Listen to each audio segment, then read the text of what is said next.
Russia's defence industry must become a leading innovator of military technology, and this is actually President Medvedev's view. He expressed it during a meeting of the Innovation Committee earlier today. Yeah, I'm Ivor Bennett. He's been following the discussion. Hopefully will bring us a few answers now. Very good evening to you, Ivor.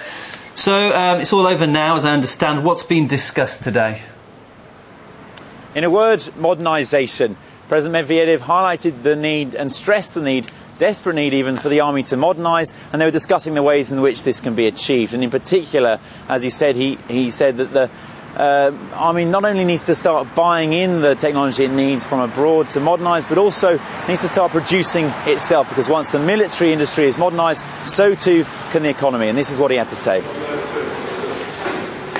The defence industry should become not only the main consumer, but also the generator of innovation.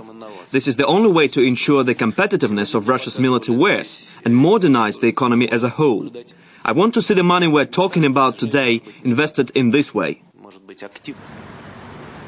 Other ways they plan to modernise the army is by spending $600 billion in the next decade on new weapons from the United States. And at the moment they're trying to find out a new way to bolster the budget for the next decade, because at the moment it's just at $430 billion.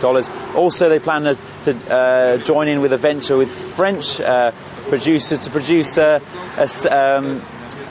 an infrared and a navigation system and laser navigation system for helicopters and aeroplanes. So short-term modernisation plans surround sort of buying in the technology that they need. Long-term is about making that technology homegrown.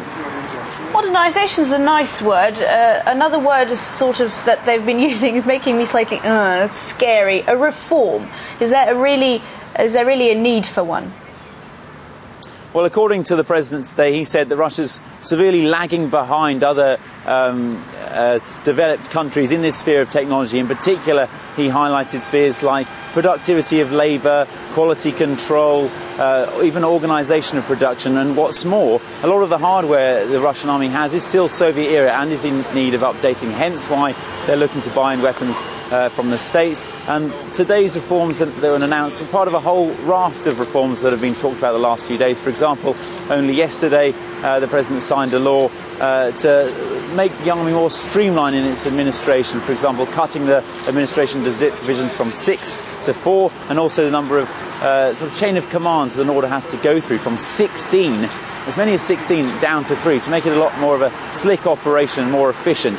And going back to that, the purchase of weapons from the US, that's obviously a big part of the modernisation plans announced today, and something that really reflects that importance is in also the announcement today that Russia will not be selling its S-300 anti-aircraft missiles to Iran to stay